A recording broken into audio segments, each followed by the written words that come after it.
its internal and be our very existence.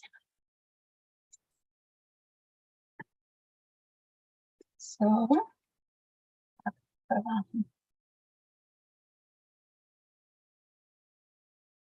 Okay. So, Bhagavata Pravaham, where are we? Srimad Bhagavatam. We have heard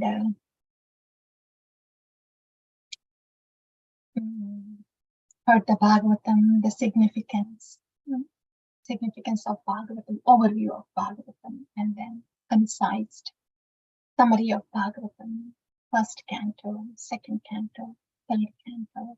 We are now in fourth canto. In the fourth canto, we have divided it. We have heard about Sati Charita, Daksha's fire sacrifice that we have heard last time. Today we are going to hear Dhruva Charita, beautiful one. And after that would be Rutu Charita. And then after that, Prachina Varhi and Prachetas. That will be the fourth canto. So, now that we have heard Sati Charita, we are going to hear Dhruva Charita, glorious one. It is said that Chaitanya Mahaprabhu, he used to hear Dhruva Charita and Prahalada Charita a lot. We would think that Mahaprabhu would hear more of 10th canto, right? And more of, 10th canto and Vrindavan pastimes like that.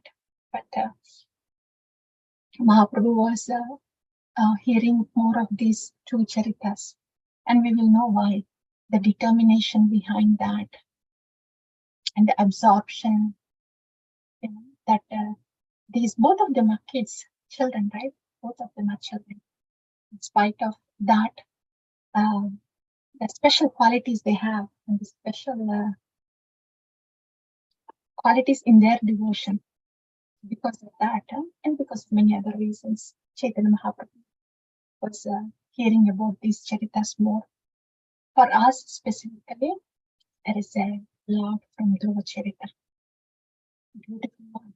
So we will spend a little more time with Dhruva Charita because it's very relevant to us. Like Narada Charita. With Narada Muni, we have spent some time, right? Like that. We spend some time with Dhruva Charita also. So that will be the plan. Today we will hear about Dhruva Maharaj. I think we can go ahead. We'll share the slides and we can discuss.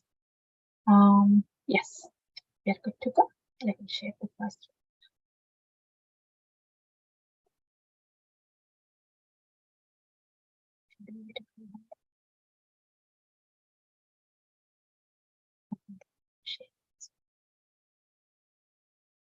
Yes, please.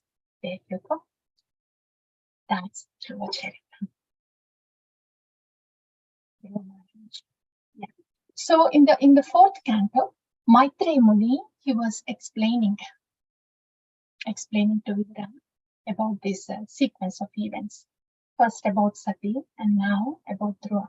After explaining about the daughters of Devahuti and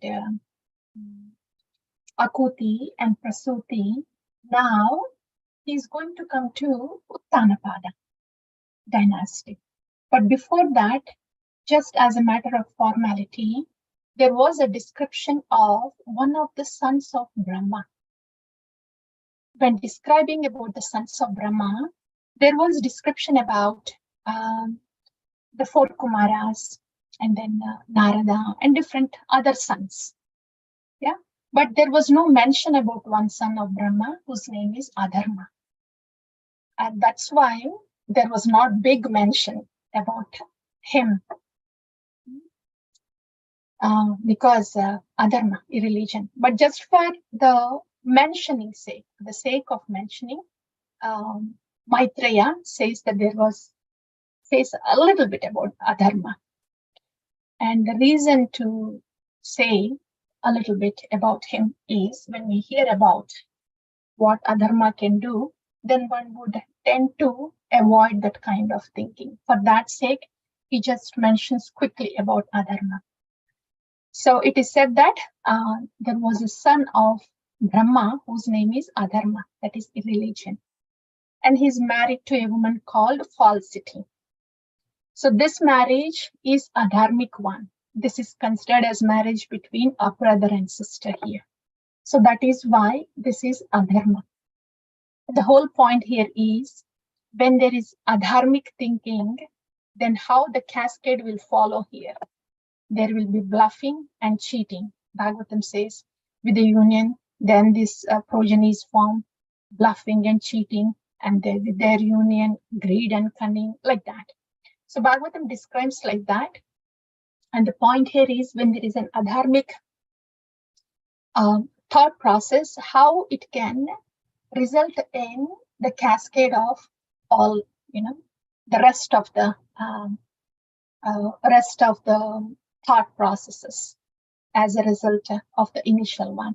So when there is an irreligious thought, then there can be cheating and bluffing in order to cover that, and greeding and cunning thinking, and then anger and envy, and then harsh speech.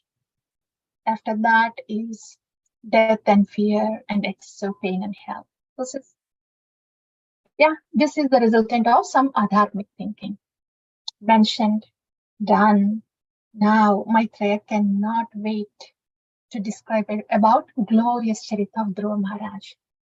So as a formality, this is mentioned. But you look at here, Srimad Bhagavatam says, one who hears about this description, about this adharmic description, then they will attain piety, and their sins are also washed off.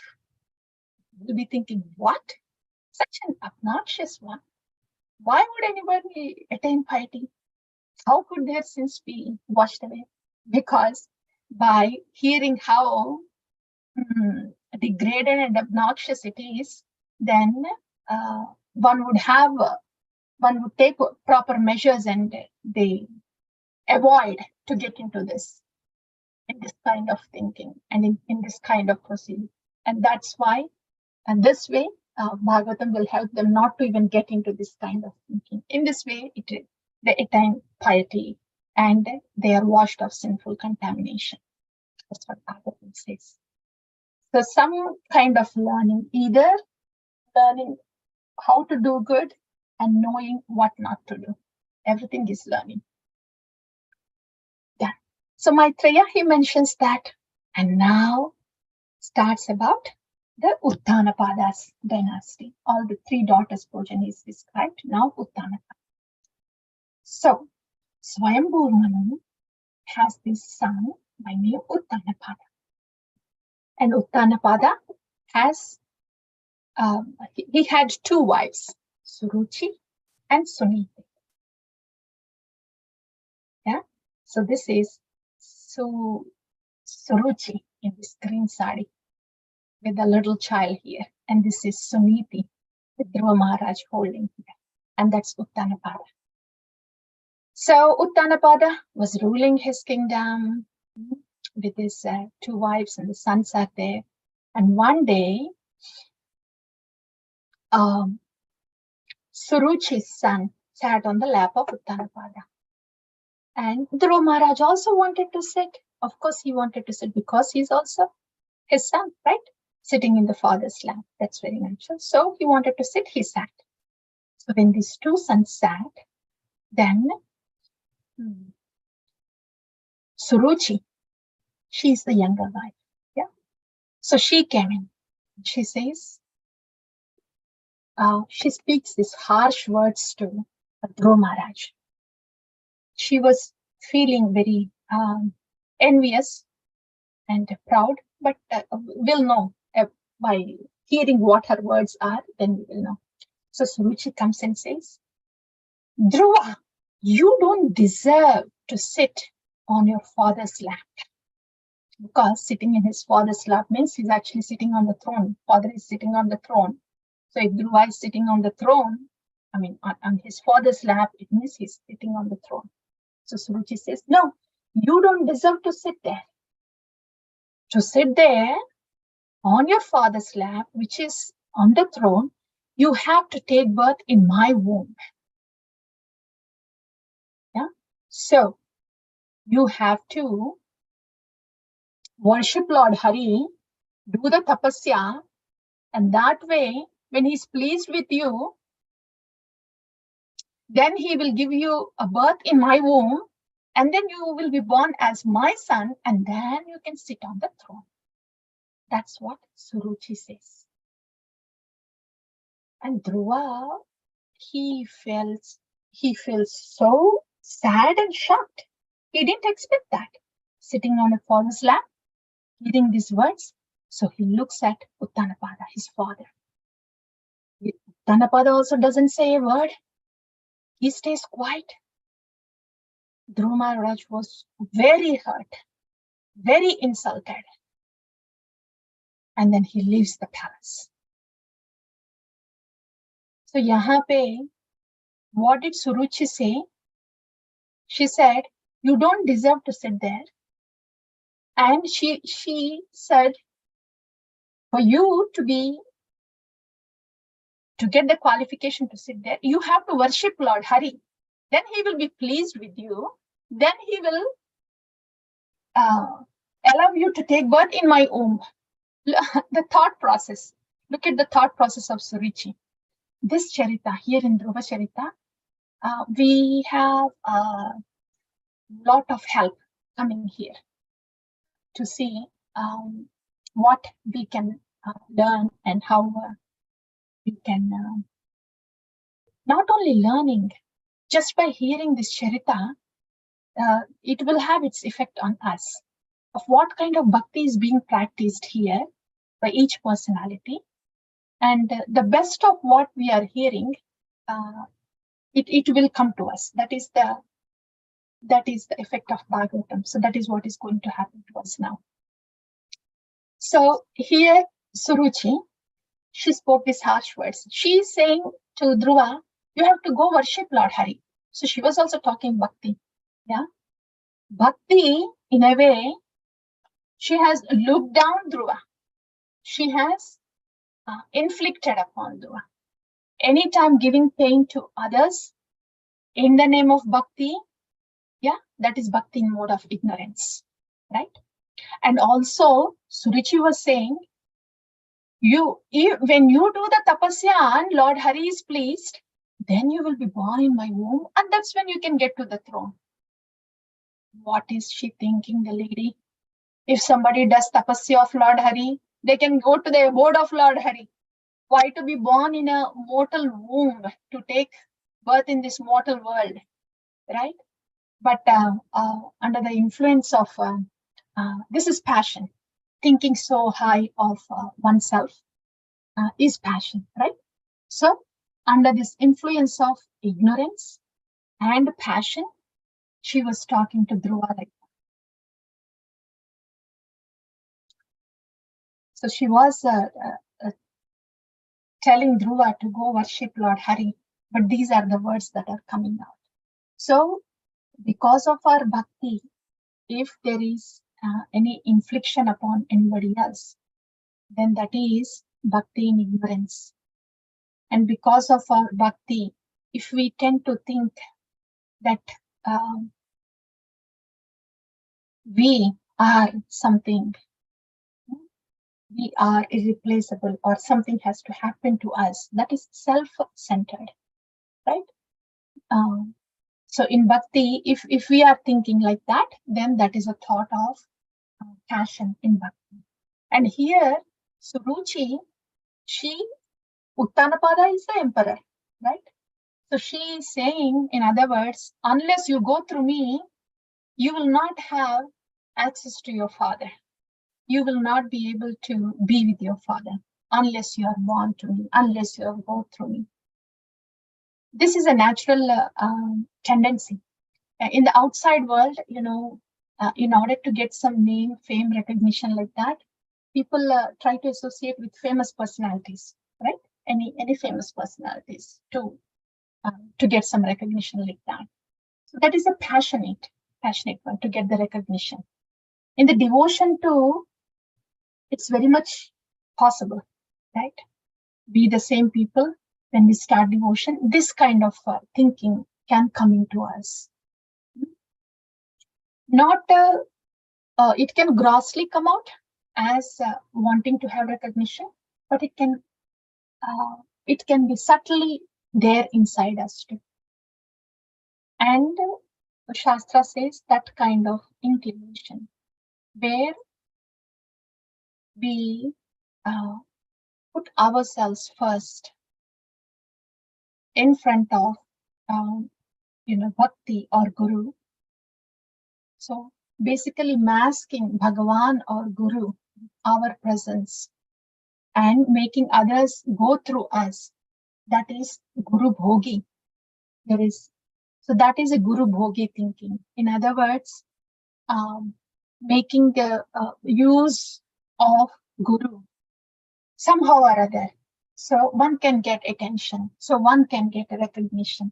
If that is the intention within a devotee, then that is called guru bhogi mentality. Yeah, that can be a subtle one. So this is a lesson for us just to be mindful. What happens is, it is very much possible that a devotee can get stuck at that level because it looks like it is bhakti, right? And it also looks like it is Guru Nishtha. It is not Guru Nishtha. It is Guru Bhogi. Guru Bhogi is making use of Guru status or anything of Guru, so one can get recognition grossly or subtly. That is Guru Bhogi. Guru Nishtha is living the instruction of a Guru and not masking Guru. In Guru Bhogi, there is a tendency to mask Guru. In Guru Nishtha, there is no masking. It is staying behind Guru and just simply living the instruction of Guru. That is important, very subtle thing. If that is not brought to our attention, then we would just, one would just think, oh, I have so much of attachment to my Guru and I am applauding my Guru. So like that, it's very much possible to get stuck there. So that's the difference between Guru Bhogi and Guru Nishtha. And then what happens? So Prahlada, little Prahlad. Prahlad? No, Dhruva, sorry. Dhruva. So Dhruva is really afflicted with the words of Suruchi. And then he goes crying. He runs to his mother crying and says, it is said that he was hissing like a snake and his lips were shivering because he was a Kshatriya, right? And all those who were in the assembly, who were in the palace, all of them, they explained what happened to Dhruva. So explained all that to his mother, Suniti. So Dhruva came to his mother, Suniti, and he's crying, his lips are trembling, he's angry. And when everybody else there are telling what has happened to Dhruva, Suniti, she felt very aggrieved. And Bhagavatam says that she was like a burnt leaf, in the sense she was tender like a leaf, but she was grieving so much that grief was burning her so much, she was like a burnt leaf. In other words, she was so afflicted and aggrieved looking at the insult of her son, and she was shedding tears. And then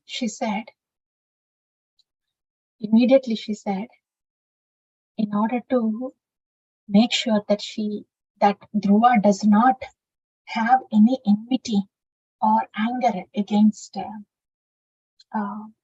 his stepmother, she says immediately, oh my child, Do not wish any ill fortune of others. Don't wish anything bad for others. That's the first thing she said. So don't wish anything of others. She's trying to ward off all the negative thing. Second thing she says,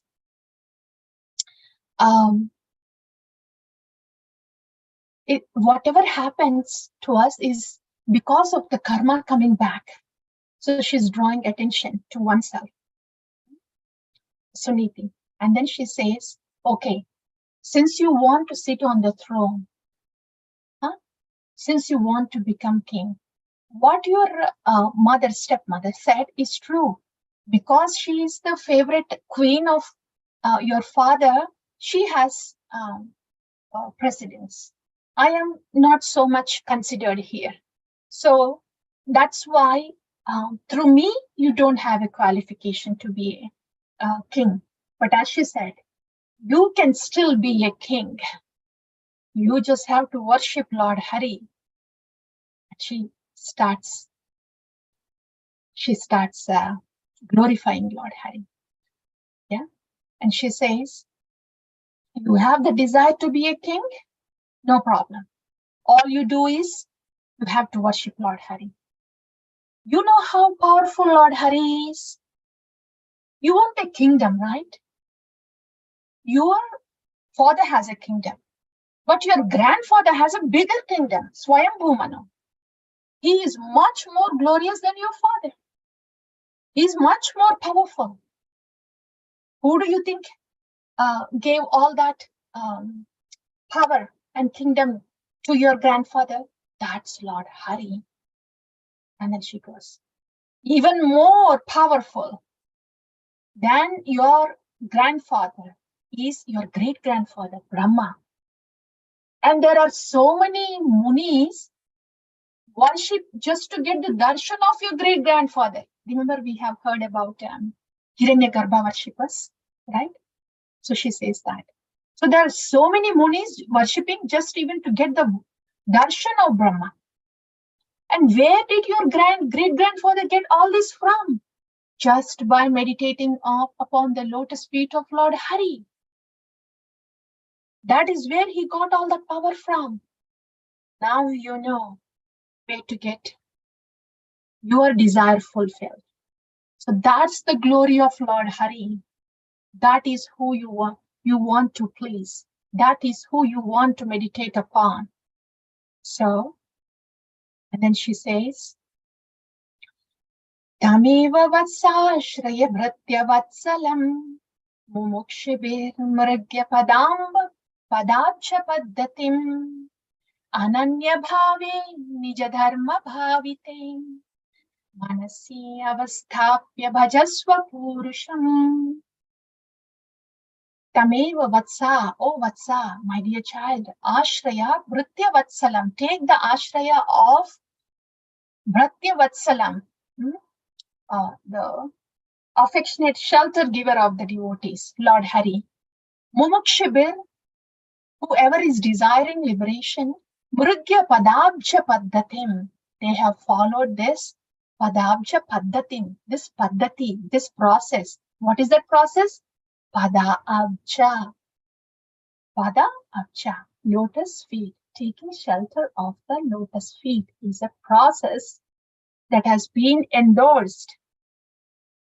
And that is what has been practiced all through these ages, mumukshibir. That's why ananya bhave nija dharma bhavite, ananya bhave, without any other thought, with single pointed focus, ananya bhave, with your bhava not going to ananya, anywhere else. Nija dharma bhavite, nija dharma, your own constitutional position, situating in your constitutional position. Manasi, place your manasu. Avasthapya is placing manasi, your manasu, mind. Bhajasva purusham, in the worship of Purusha, the Supreme Personality of Godhead, Lord Hari. This is the instruction Dhruva got from her mother. So she's Vartamana Pratakshaka Guru. Is somebody who is introducing the Lord in our life. Is Vartamana Pratakshaka Guru. In this way, Suniti, her mother, has instructed her. And she says, this is the only way for you to get rid of the distress. No one else can remove your distress. So she instructs like that. Suniti. So when we compare Suruchi to Suniti here, we have already seen what Suruchi did. Right? It was more of ignorance and passion. Look at what Suniti did. When Dhruva came in here, crying, aggrieved, as a mother, she was naturally aggrieved also. So much so that Bhagavatam is describing, Maitreya is describing that she was like a burnt leaf. So it was natural. Not that she was very insulated. And she did not say, oh, okay, Dhruva, yes, fine. I mean, these things come and go. These things come and go. But don't be affected like that. So she did not say that. It was very natural of her as a mother to get afflicted. So she was afflicted too, so much so that. But Titikshiva Karunikaha Suhrudo Sarvadehina Ajata Shatrava Shantaha Sadhava Sadhu Bhushanam. She's a sadhvi here. Why is she sadhvi? Sadhu is that is a masculine gender. Feminine gender is sadhvi. So why is she sadhvi here? Titikshva, she tolerated. She was aggrieved so much. Again, Bhagavatam is saying that she was like a burnt leaf. Despite all that affliction, she tolerated. She did not say a word to Suruchi. She did not say a word. And she did not direct Dhruva to have any ill thoughts to her stepmother. She just tolerated all the pain. Titikshava. So for devotees, in our devotional journey, not that we don't get pain. We do. We do. There are different kinds of pain. But we do. And that's why Titikshava. And immediately she said, we have to tolerate because whatever that is coming to you, coming to us is because of our own karma from the past. Same thing in 10th canto, right? What is Tatenu Kampam Susamikshamano Bhunjana Evatma Swayam Kritatam. Same thing. Saying that whatever we have done in the past is coming to us. And what do we do when it is coming to us? Tatvak vapubir vidadan namaste jivetayo muktipade dayavat. Then we just look at that as as Lord's arrangement to wash off our karma, and with our mind, body, and soul, we continue to walk in the spiritual journey. Tat vak vapubir vidadan namaste jivetayo muktipade dayavak. When we continue to do our spiritual journey like that, then we become eligible for liberation. In a sense, when we do the bhakti, liberation is automatic. So that's the same thing in the 10th canto, or here also same thing. Seeing that these whatever is coming to us is because of our karma coming back, but is being washed away and is getting closer to Krishna through by we practicing bhakti with mind, body, and words. That's what she says. Okay. So Titikshva, tolerate, and then Ajata Shatrava Shantaha. She didn't have enmity with her co-wife. Yeah. She didn't have any enmity. She didn't have that in her heart, and she didn't engrain that in her son too. So Ajata Shatrava, no enmity.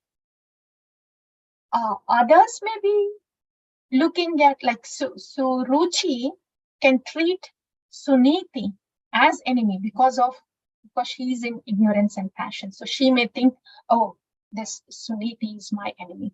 But Suniti is not thinking like that about Suruchi. So she is Ajata Shatra. Yeah.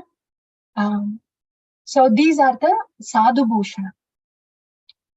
So these qualities indicate that she's practicing bhakti in mode of goodness, right? We will know this is beyond mode of goodness.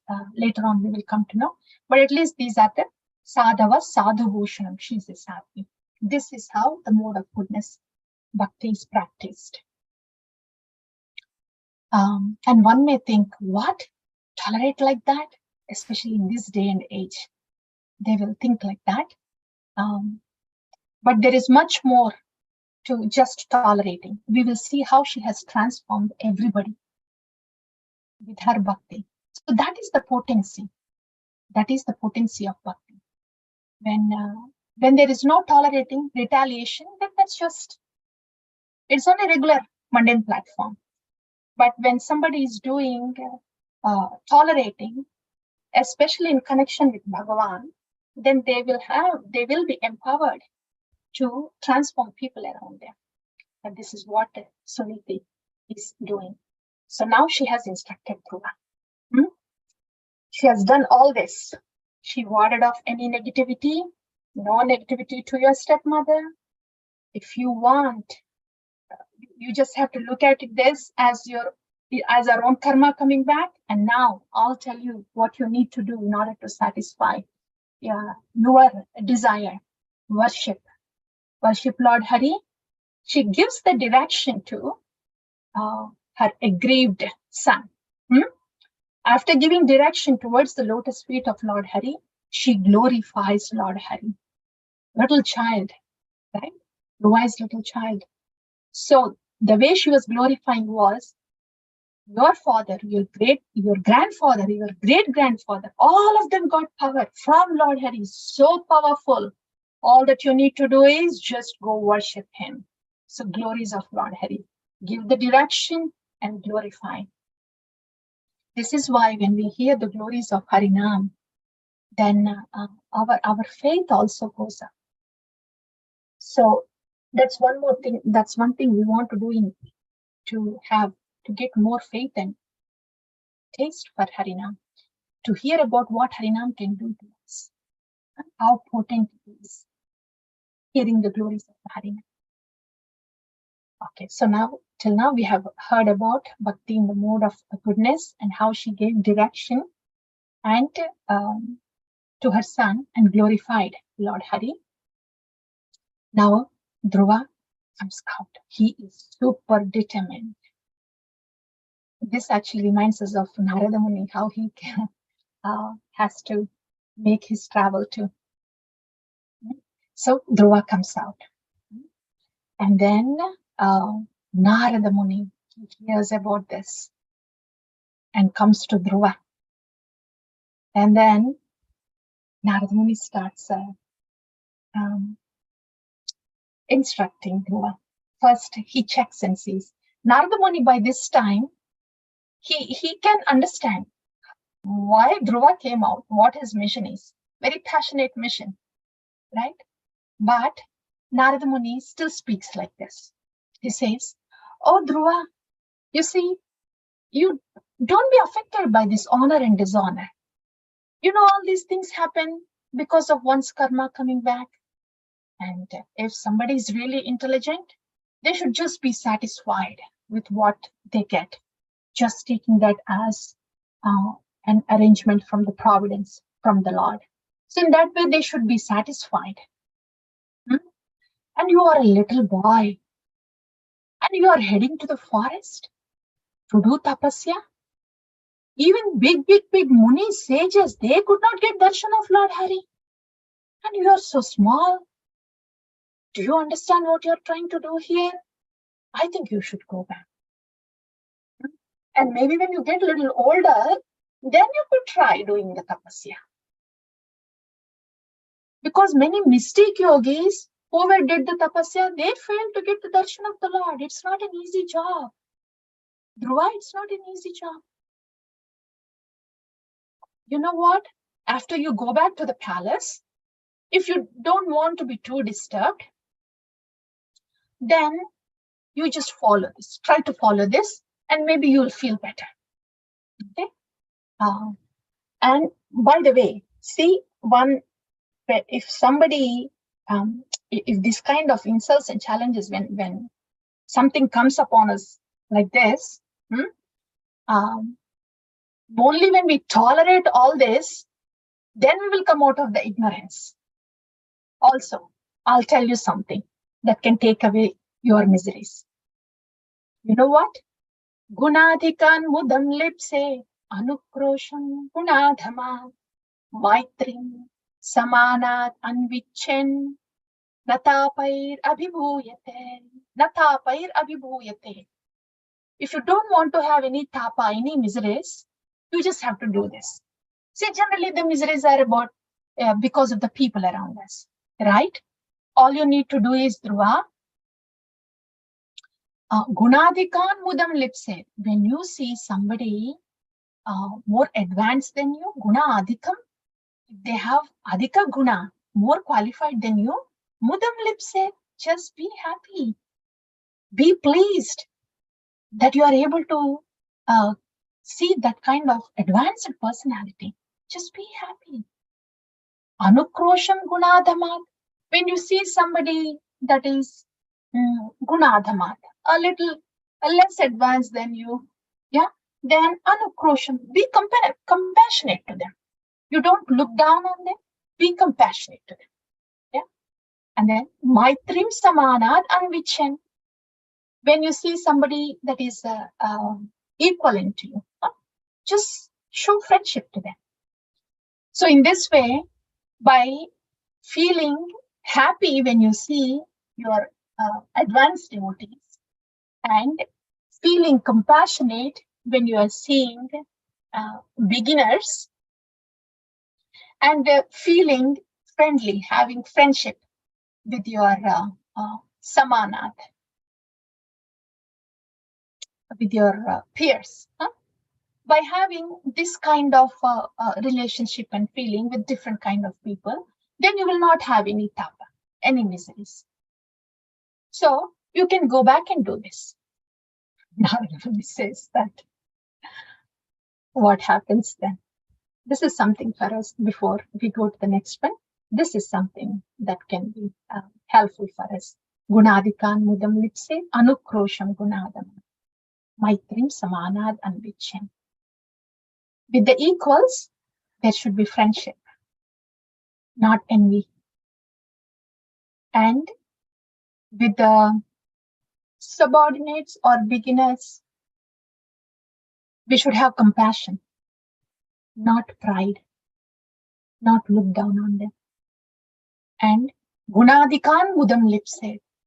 When we see advanced devotees, then we want to be respectful and pleasing, not ignore them, because their presence is auspicious, right? So this is something for us to hear from Narada Muni. So he says that to Dhruva Maharaj. What does Dhruva say? Dhruva was hissing like a snake because he was not allowed to sit on the lap of his father on the throne. And here he is hearing from Narada Muni, that's okay. You just take as it comes. You go back and just follow these three things so you don't have tapa. What would be the response of Dhruva, the passionate Kshatriya? In Srimad Bhagavatam, it's very nicely described how Narada Muni was amazed that even a little boy in a Kshatriya family is hissing like a snake just because he was not allowed to sit on the throne of the father. How amazing is this passion of this Kshatriya blood? So he was amazed. So not that Narada Muni did not know that Dhruva is so passionate about getting the kingdom, but he has a reason why he spoke what he spoke. He wanted to see what determination is this little boy going to have for the instruction that he was going to give. So when our gurus give the instruction, they look at our physical capabilities and psychological inclination. This is from the very beginning of Guru Sishya Parampara. That is how the sevas are given. So Narada Muni is checking to see before he gives the instruction to go just worship in the forest. Will he be able to do that tapasya? Does he have the determination? He needed the confirmation. So he said all those things, soothing mode of goodness words, and then now he's receiving the confirmation. How? Dhruva is saying, "Oh Narada Muni, I'm so sorry. I can't accept your advice. You know I'm a Kshatriya. Whatever you have instructed is for Brahmanas. I know Brahmana way of thinking is superior. I know where I am. I'm so sorry. I am unable to take these instructions. I am not in the Brahmanical way of thinking. I need kingdom. I want kingdom. I am very much pierced by the harsh words of my stepmother. I got to show her what I am. I want to have that kingdom. A kingdom not just bigger than my father's, not just bigger than my grandfather's, even more bigger than my great-grandfather Brahma. I want that kind of kingdom. So if there is any advice that you have that can take me to that place of bigger kingdom than Brahma, then please give me an advice." So Narada Muni, he was pleased. We would think, what? A little boy here? And there is the Mahajana Narada Muni? Isn't he offended? Can somebody talk like that? But Dhruva, he's a little boy. He's a little boy. And it was very quite clear that he wants to get what he wants to get. Narada Muni is a Mahajana, right? He needed that confirmation. So it was like he was talking to a child. He wouldn't be offended by those words from the child. So he gives the instruction. Now that he got this confirmation, okay, Dhruva is determined enough. Now I have to give instruction. Okay. Now he's going to give the instructions. What kind of instructions is Narada Muni giving here? Okay. Narada Muni, first he's saying, okay, you have to meditate on Lord Vasudeva. You go to Madhuvana, that is one of the vanas in the Vrindavana. Go to Madhuvana, that's there on the bank of Yamuna. Okay, Dhruva? First, yes, continue your journey to Madhuvana. And there, you start practicing Ashtanga Yoga. That is the practice in those days, right? Yeah. And I'll tell you now, the Rupa, Guna, and Leela of the Lord. And he says about the beautiful description of the Lord. Here we have only one sloka. Tarunam Ramaniyangam Arunosta Ikshanadharam Pranatashrayanam Rimnam Sharanyam Karunarnavam. Description of Lord. Nama Rupa Guna Leela, right? He gives the Nama. Om Namo Bhagavate Vasudevaya. He gives the mantra to Dhruva. And now he's explaining the Rupa Guna and few Leelas of the Lord. It's more of Rupa and Guna. Tarunam Ramaniyangam. The Lord's Dhruva. Now I'm going to give you the Nama.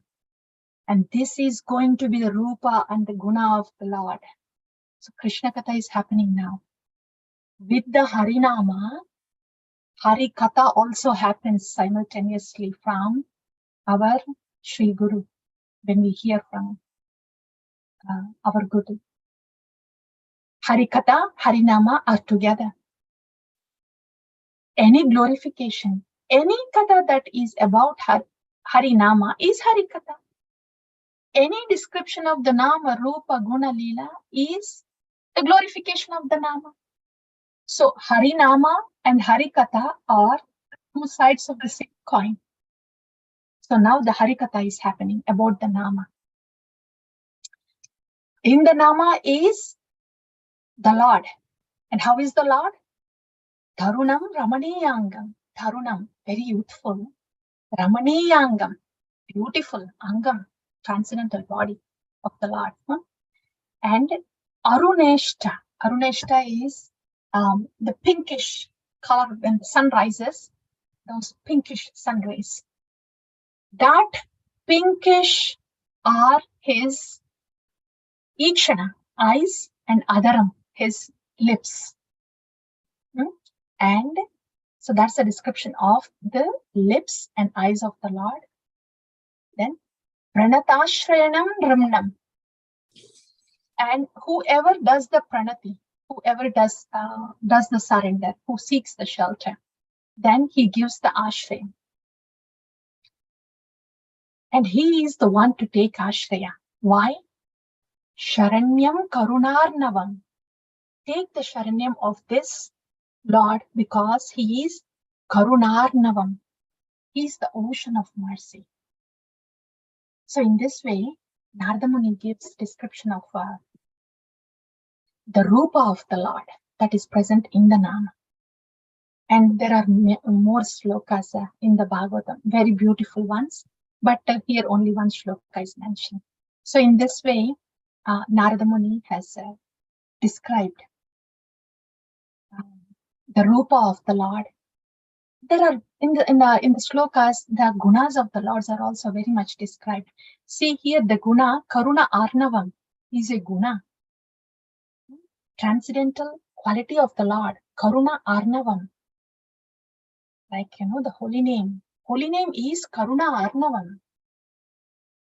Otherwise, why would the holy name descend to us to be so accessible that we chant and the Lord is there?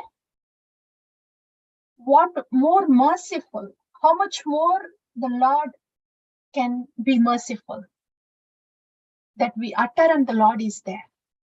We don't realize that because of the layers that we have. But that is the guna of the Lord, just waiting for us, looking at us, waiting for us. That is how he is Karuna Arnavam.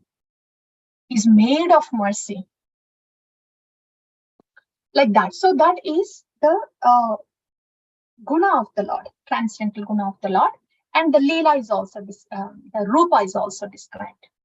The Leela part is, in one of the slokas it is mentioned, one should constantly meditate upon the pleasing eyes of the Lord, pleasing face of the Lord,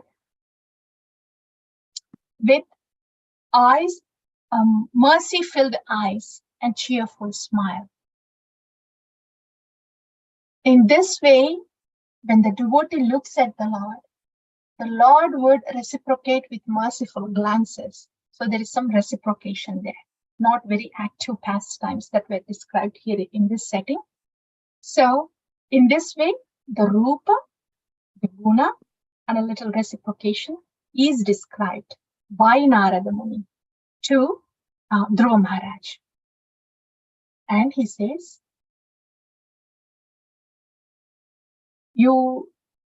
after describing this, after this Krishna Katha, he gives the mantra. He says, okay, now you chant this mantra, Om Namo Bhagavate Vasudevaya. While chanting this mantra, you meditate on the Lord in the heart.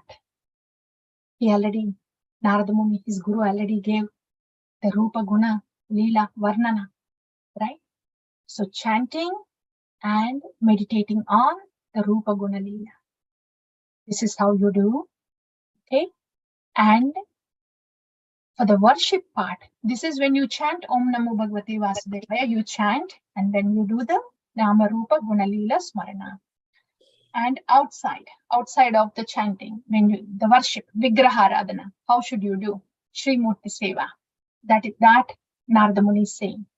Yes, because he's going to forest, right? Dhruva Maharaj. So you collect some mud mixed with water, like that. Generally, an opulent deity worship can be done, but in this setting, because Dhruva is such a small boy and he's going to be in the forest, he also gives a method of deity worship there, how to make the deity, how to worship the deity, like that. So far, he has given Nama, that is mantra. He has given Shri Murti Seva, right? And Narada Muni's association itself is Sadhu Sangha, because he's a Mahajana, Sharanagata Bhakta, right? And he already gave the Krishna Katha, Bhagavata Katha, which is about Rupa Guna Leela, already has happened. And now he has directed him to go to Madhuvana, to Vrindavana, which is Madhura Vasa. Panchanga Bhakti, right? This is what Dhruva Maharaj got from Narada Muni. So Dhruva went to Madhuvana, to Vrindavana. And we will see what has happened in Vrindavan. But if you pause here, please see. Dhruva Maharaj, he had this Panchanga Bhakti from his Guru, Narada Muni, which is, he had his Guru's association, right? That is Sadhu Sangha. He heard the Harikatha, and he heard about, he took the mantra, that is Nama, and he's going to Madhuvana, he's going to stay there, that is Madhuravasa, and then the fifth one is Sri Murti Seva. He got that, and we are also given. Let's see how Dhruva has performed his bhakti after he received this 5 elements of instructions on this 5 angas of bhakti. Dhruva, so Dhruva went to Madhuvana. He was heading towards Vrindavan. And meanwhile, Narada Muni came to Uttanapada, his son. And by this time, Uttanapada was very much aggrieved. He was feeling bad. He was feeling bad that he did this to his son. And he was saying, I was just behaving as a henpecked husband. I was so merciless. And my son is gone now to the forest. He's unprotected. Oh, what kind of husband am I? I was conquered by my wife, and I'm so concerned about my son. Like that, he was repenting. So, Uttanapada, he is the son of Swayambhu Manu, grandson of Brahma. Even personalities like that can have, even Suniti, Suruchi, Suruchi. She belongs to that yuga, and in that family. So there also there was passion. There also there was little ignorance, and then Uttanapada also, he was not having the best of devotee thinking. He did not treat Dhruva right. He was supposed to treat all his citizens the same, so as his sons, but he did not do that. So there was a little flaw going on. Even in those, they are exalted personalities when compared to us. But Uttanapada, he was repenting now for what he has done. And Narada Muni says, okay, no, please don't be aggrieved. Your son is okay. He is going on a mission. He's going to do tapasya. So do not be so aggrieved. He will be fine. So he assures like that. So something to learn here is, when we have our shortcomings, it's not a surprise that we have the modes hitting us. We are still in the beginning stages of bhakti, but no despondency. Yes, they may come, and yes, the mistakes may happen, but we then we realize, we learn, we move on, and we try not to repeat it. The journey will go on. So there's no despondency, no discouragement. We just learn and then we just prayerfully move on. Yeah, that is something to take for us from Uttanapada's change in the behavior. So where is Dhruva now? Dhruva has traveled all the way, has come to Madhuvana, Vrindavanam. He started his tapasya right away. He took bath in the Yamuna and he observed fasting. He worshipped the Lord exactly as Narada Muni said. In the first month, the Ashtanga Yoga, he's going to do the Ashtanga Yoga, right? First month, only Kapita fruits. I don't know how exactly the Kapita fruits look like, but fruits only once in 3 days. After that, no more fruits. Second month, green salad, dry grass, and leaves. Those on sorry, but Prabhu, can our devotees be unmuted? Maybe they don't know that they are unmuted. Yes, ma'am. I think Shreya Mataji, yes, if can mute it. Yeah, thank you. So first month, only fruits, that too once in 3 days. Second month, dry leaves and grass, no more fruits, that too once in 6 days. After that, third month, water only once in 9 days. Fourth month gets even more interesting. Air only once in 12 days. It means he was just breathing, stand still like that on one toe, on one foot, but the toe would be pressing hard like that, and just breathing once in 12 days like that. And in the 5th month, no fruits, no green salad, no grass, no leaves, no water, no air too. Everything stopped. So everything was stopped and his absorption was completely on the Lord in the heart, Lord Vishnu. He was meditating on the Lord's form. By this time, because he held his breath, Dhruva held his breath. The first thing is, he held the Lord in his heart, right? The Lord is so heavy because all the Brahmandas come out from Lord. So that's why Dhruva's pressure, his foot pressure on the earth he was standing, even the pressure of his great toe was so big that the earth is starting to sink. Why like that? Because he was holding the heart, the Lord in the heart, who is very heavy. Also, Dhruva stopped breathing. So the Lord is inside the heart. And everybody, all the demigods, all the inhabitants of the Brahmanda, they were getting suffocated. So in this way, all the demigods, they didn't know what to do. They went to Lord Vishnu, to Brahma, and then said, please, something is happening. You please rescue us. Then Lord assures them, oh, I know, this is all because of my beloved devotee Dhruva. He can't wait to see me. Okay, I'll go give him darshan, like that. He says that. Until then, Dhruva was seeing, oh, this is the last slide. Okay. Until then, Dhruva was seeing the Lord in his heart, because he was in deep meditation. Kuch kha rahe nahi. He was not eating anything, not drinking anything, not breathing. Everything on hold, completely absorbed in the meditation of Nama. Om Namo Bhagavate Vasudevaya. Simultaneously, Rupa, Guna, Leela was going in the heart. Completely oblivious to what's happening outside. So he was seeing the Lord in the heart. And all of a sudden, that darshan in the heart is gone. So he was perplexed. Didn't know what was happening. And why was that gone? When he opened the eyes, the Lord was present right in front of him.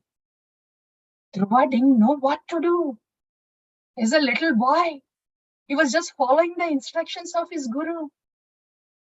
He saw the Lord in the heart. And now the very Lord is standing in front of him on the Garuda. He opened the eyes, he saw the Lord.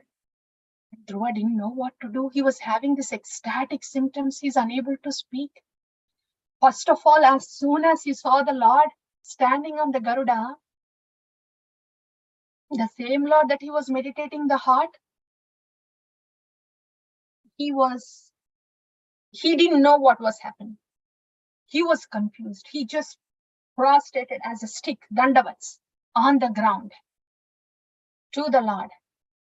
And he wanted to speak. He wanted to say a few words. He was just looking at the Lord. He fell like a stick on the ground, and it is described, he was looking at the Lord, and that shloka is not. It says, Dhruva is looking at the Lord like this, as if he's drinking the beauty of the Lord with his eyes, as if he is he's embracing the transcendental body of the Lord with his arms, as if he is tasting the lotus feet of Lord Hari, like that, embracing. So like this, just with the darshan itself, he was having darshan so ardently that he's doing just that, just by having darshan of the Lord. So Srila Prabhupada writes that all this is because of his transcendental ecstasy, and these are the manifestation of the ecstasy. Actually, this reminds us in the stage of bhava, for us, after the stage of ruchi and asakti, a devotee starts to all these five senses, right? So devotee will start to appreciate Bhagavan, the transcendental body of the Bhagavan with the five senses. Because by that time, the devotee's body also becomes transcendental. Okay? So that's what happens to Dhruva. Just by his seeing the Lord, it looked like he was just doing all this. And he was doing this, but he couldn't say a word. He really wanted to say something. He couldn't say a word. Then the Lord, knowing his awkward position, he took his conch shell, Panchajanya, right? And then just touches on Dhruva's head. Just with that touch, what happens? What does Dhruva say? Up until then, he couldn't say anything. He was trying so hard, no word was coming out. But as soon as the conch shell was touched on the head by the Lord, he goes, Yo antah pravishya mama vacham imam prasuptam sanjivayati akila shakti daraswadamnam anyamscha hasta charana shravanatvagadin prana namo bhagavate purushaya tubhyam. This is what Dhruva says. Yo antah pravishya. Anta pravishya, you have entered into me, inside of me. No, you, anta pravishya, entered inside of me, mama. Vacham imam prasuptam. Vacham are words, not just the words. Imam prasuptam. Prasuptam is sleeping. All that was redundant, sleepy within me. Sanjivayati akila shakti dharaswadamna. Sanjivayati, you have rejuvenated. With what? Akila shakti dharaswadamna. Swadamna, your internal potency. Your internal potency, which is akila shakti, that has such universal strength. With that internal potency, Sanjivayati, you have rejuvenated Prasuptam, that was sleeping. what was sleeping within me? Vacham, my words, because he was not able to utter anything. Anyamsha, what else? Hasta, Charana, Shravana, Tvagadin. Hasta, hands, Charana, feet, my hearing, Tvag, my skin, Adin, all of them. Pranan, my life air too. Namo Bhagavate Purushaya Tubhyam. I am bowing down to you. Oh my Lord. So you, my Lord, you have entered into me as the internal energy which has that universal strength. And this has rejuvenated my sleeping senses, my actions, hasta, charana, my shravana, my skin, all the more my words, also my life air. So to you who has entered into me and rejuvenated me as internal energy, I am going down. Namo Bhagavate Purushaya Tubhyam. These are the words that came out from Dhruva as soon as the conch shell was touched on head. And then, please see, Dhruva, he didn't hear anything about the three Purushas, not all the philosophy that Maitreya and Vidura has spoken about, right? So none of the tattva, Dhruva did not hear before, but how just the touch of the conch shell, which means the internal energy that was infused into the heart by Bhagavan, has also given the realized knowledge. This is what realized knowledge is. He did not read outside, but now he is well aware of all the Purushavataras, and he glorifies the Purushavataras, the Garbhodaka Sai Vishnu, and he also says how the Brahmananda is there, but it is just his Lord's effulgence. So all this Tattva Jnana that was not there before, that he did not read before, has arisen within him because of the infusion of the internal energy. Cheto Darpanamarchanam, Avamahadavagni Vapanam, Shreya Kairava Chandrika Vitaranam, Vidya Vadhu Jivanam. That's the realized knowledge. For those who don't really separately hear the Shastra outside, if they are Namashreya Bhaktas, if they take complete shelter of the holy name, Harinam, who is not different from Lord Hari, what would happen? Same thing. Here Lord Hari is blessing the devotee with the touch of the conch shell. There Lord Hari is in the Harinama. So Harinama causes the descent of the internal energy. And that's how the descent of the realized knowledge also happens.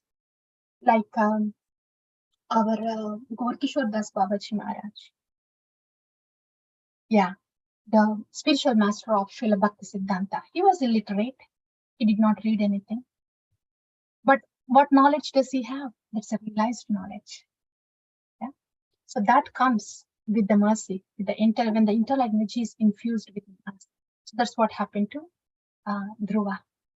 And what does he say after that? Now that this current, this internal energy is infused, he's so realized, and he spoke about all the Tattva Jnana, and now he's saying how superior Bhakti is, far beyond Brahmananda.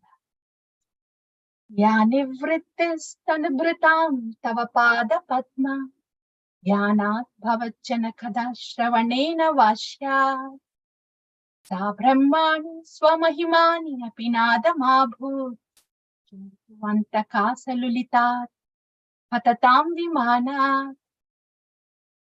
Otherwise saying, Ya nivrittis tanubhritam tava pada padma. Nivrittis is bliss. Yeah, bliss tanubhritam tava pada padma. When somebody takes shelter of tava pada padma, your lotus feet, Dhyanat, and meditates on this lotus feet. Bhavat Jana Kadha Shravanena Vashyat. Bhavat Jana Kadha Shravanena Vashyat. Hearing Shravanam from Bhavat Jana Kadha, from your pure devotees. What happens? Nivrittis. The bliss comes by meditating on the lotus feet on your lotus feet, as we hear the Katha from your Jana, from your pure devotees. And this bliss, this Bhakti Ananda is so superior. Sa Brahmani, Swamahimani, Apinadamabhyut. Swamahimani, your Mahima like Brahmani, the Brahma Jyoti. Apinadamabhyut.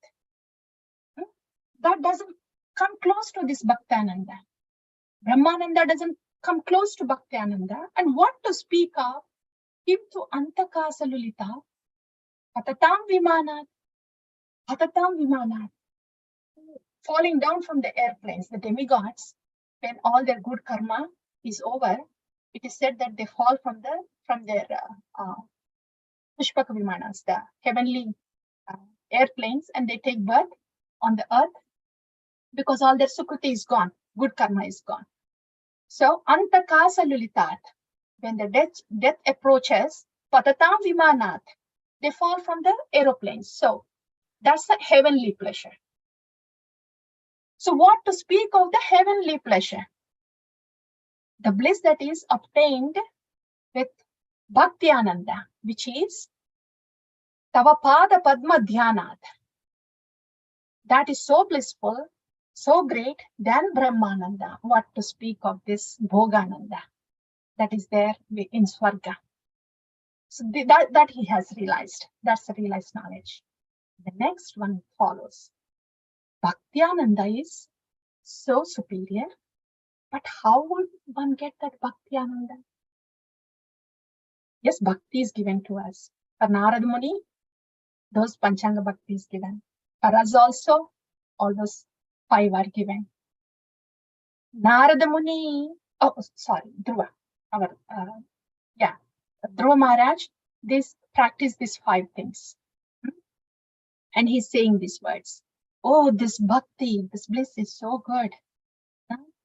And in the next sloka, he's hinting where this Bhakti Ananda is coming from.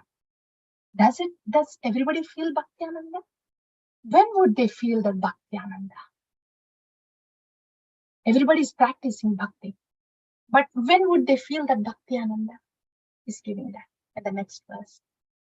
Bhaktim muhu pravahatam tvayi me prasango bhuyat ananta mahatam amalashayanam yenam jasolbanam muruvyasanam bhavadbim nishem bhavat guna kadham ritapanamattaha. Bhaktim muhu pravahatam tvayi me prasango. Dhruva Maharaj, Akatak, he said, oh, this is such, Bhakti Ananda is so great than the Brahmananda. What to speak of the Bhogananda?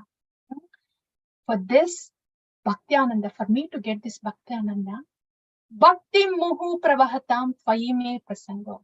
Bhakti Muhu, always, Pravahatam, doing, Tvayi, unto you, Me Prasango, Bhuyat Ananta Mahatam Amalashayanam. Please give me the association of those Ananta Mahatam, those great devotees, Amalashayanam, whose heart is free of all tainting. Amalashanayam. Amala is Shuddha, clean.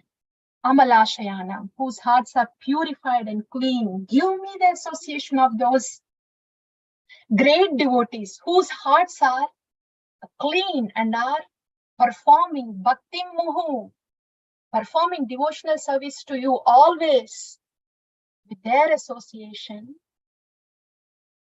Yena anjaso ulbanam uruvyasanam bhavadbim nishye. Nishye is I will get rid of. Yena anjaso. Anjaso is easily. Easily I will get rid of ulbanam uruvyasanam bhavadbim. a terrible, miserable ocean, material ocean. I will be able to easily cross over this terrible, miserable material ocean when I am in association of this Ananta Mahatan Shuddha Bhaktas Amalashayanam. Why? Because Bhavat Guna Kadhamrutapana. Because I can be absorbed. Panamattaha. Bhavat Guna, your transcendental qualities. Kada Amrita, nectar. Nectarian qualities. Your Kada filled with the nectarian qualities. When I drink that, I get intoxicated. That's how I can cross over this miserable, violent ocean of modes. So this is what Dhruva Maharaj is saying. After getting the darshan of the Lord also, what is he asking for? What did Narad Muni ask for? What is Dhruva Maharaj asking for? And we will hear next Dhruva Maharaj. What is he asking for? And what did Parikshit Maharaj ask for? Ananta Mahatam Amalashayanam. Please give me the association of that Amalasaya Bhaktas, Shuddha Bhaktas. Why like that? Because when they speak the Katha in their Vani Sangha, Bhavat Guna Kadhamrita Pana Mattaha, I can get intoxicated in your Rupa, Guna, Leela, Varnana. And in that way, I will be easily able to cross over this miserable ocean of material existence. So the difficulties will be there, miseries will be there. But how are the devotees crossing over? They are so much absorbed in the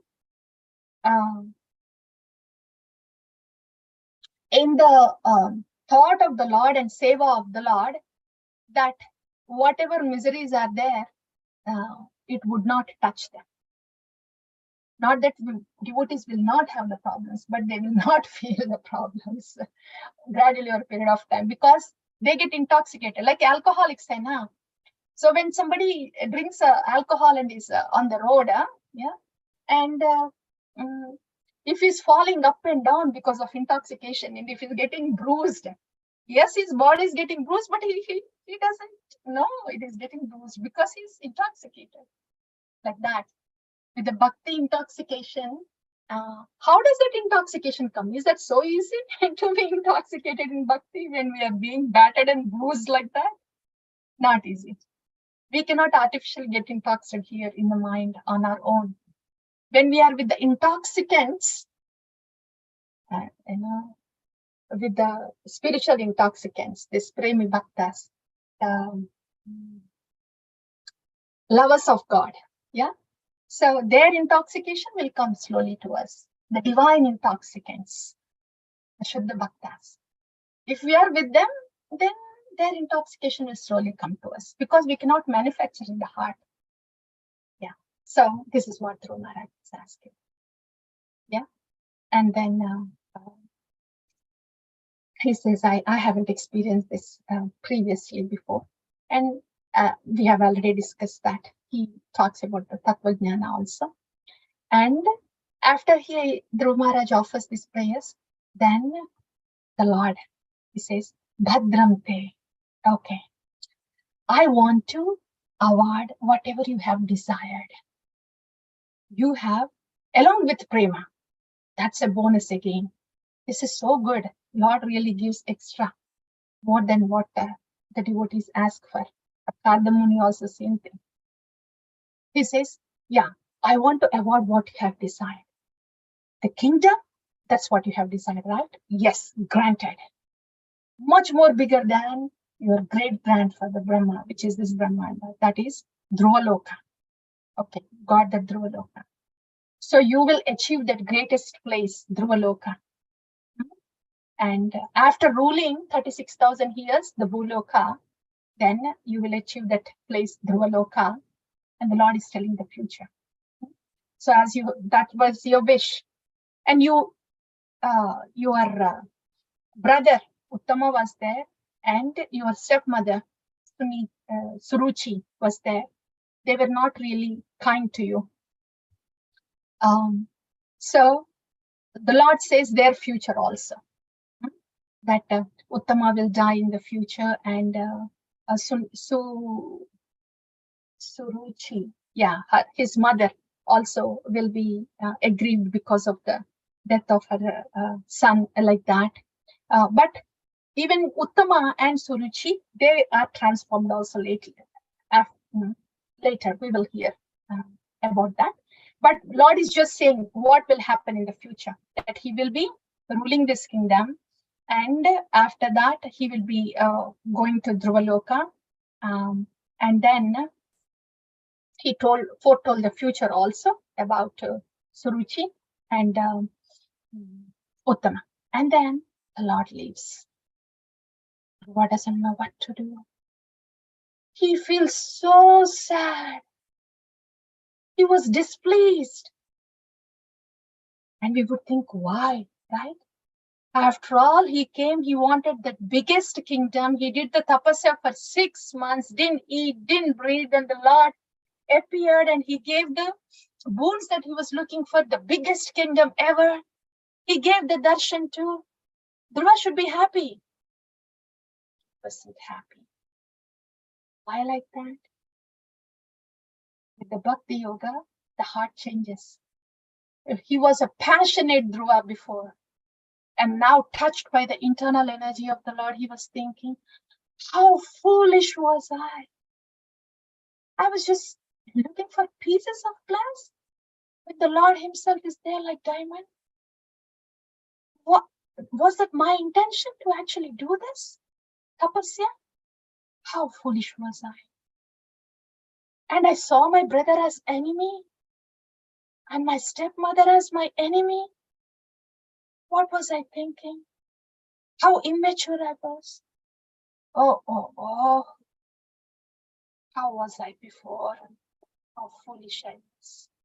Here is the Lord who gave darshan, and I call darshan for these glass pieces. I call Lord just to get these glass pieces. So for all these reasons, because it's transformed Dhruva now, it's not passionate Dhruva anymore.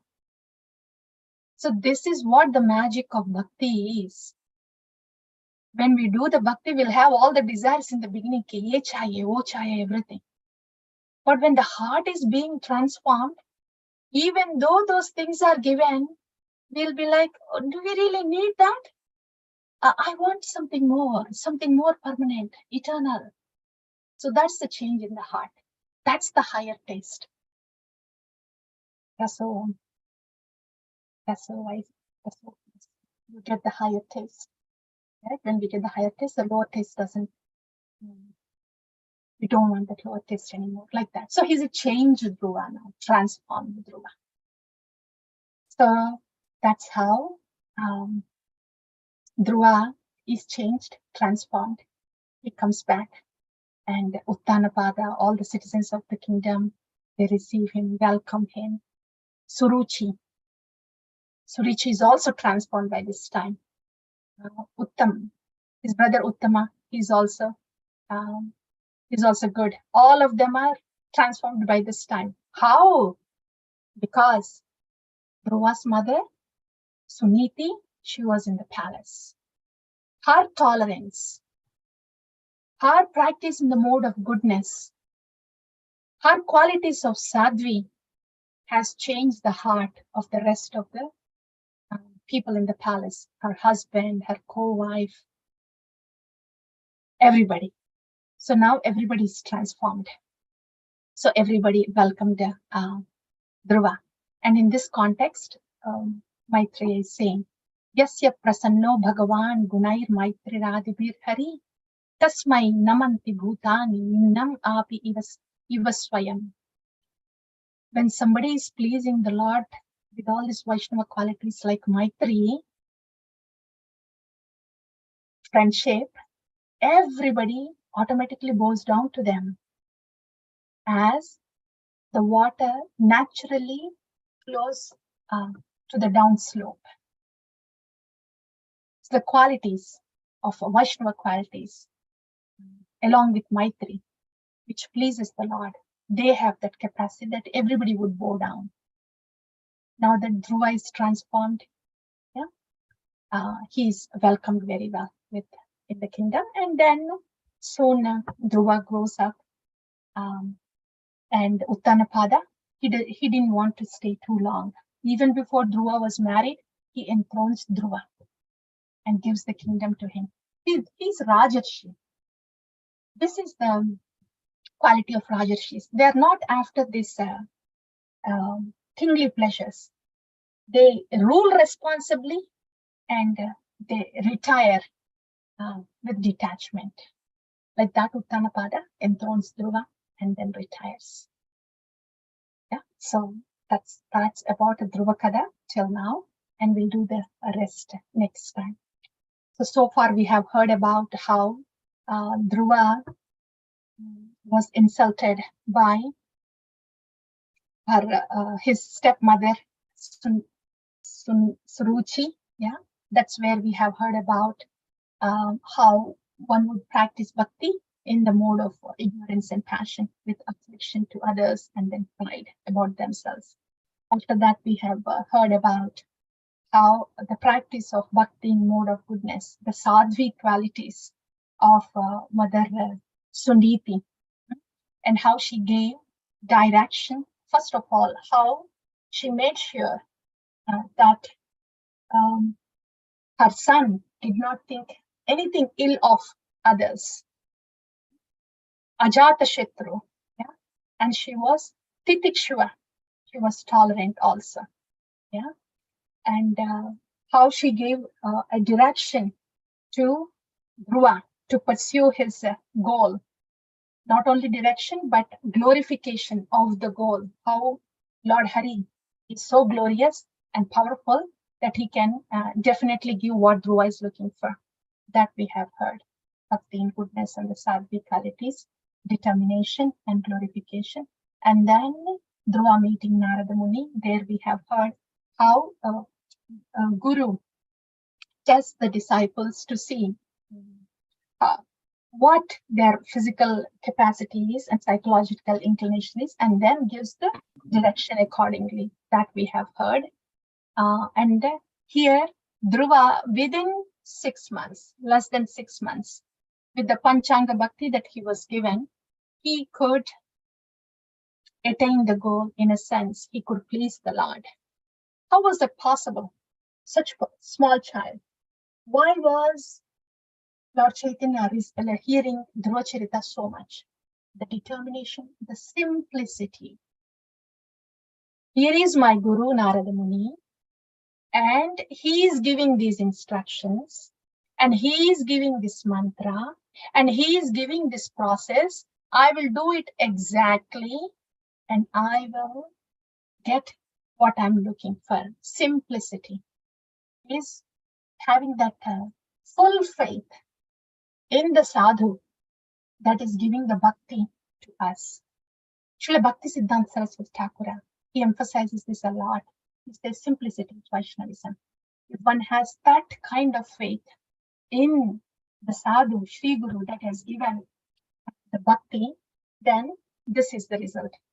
Whatever Dhruva has, mantra siddhi will happen. Mantra siddhi is, in the mantra is the Nama Rupa Guna Leela. So that will happen. So that we have seen about Dhruva. And after Lord Narayana, when he appears, how Dhruva had ecstatic symptoms that we have seen, and how the glorification, the words, the glorification, the activities, services, everything that we do in bhakti is just because of the mercy of the Lord. Like Dhruva, he fell flat on the ground. He couldn't even talk a word, utter a word. Just with the touch of the divine conch shell, when the internal energy is infused, then the realized knowledge came and the glorification came. And that's how he glorifies how Bhaktiananda is superior to Brahmananda and Bhogananda in the Swargaloka. And at last he says, for me to get that Bhakti Ananda, I want to be intoxicated in the Katha that is coming from the Shuddha Bhaktas, because they are intoxicated. I want that intoxication. And with that intoxication, whatever miseries that I go through, I would be able to easily cross over this material existence. That's what Dhruva says. While being intoxicated like that in the Nama Rupa Gunalila that is coming from the Shuddha Bhaktas, then I will be able to easily cross over the material. So that's the boon he has asked, and the Lord has given along with the kingdom. And then after that, Dhruva realizes how he was passionate before, and he's transformed now, and then goes back, and then he's enthroned as a king. So that's the Dhruva Charita so far. Thank you.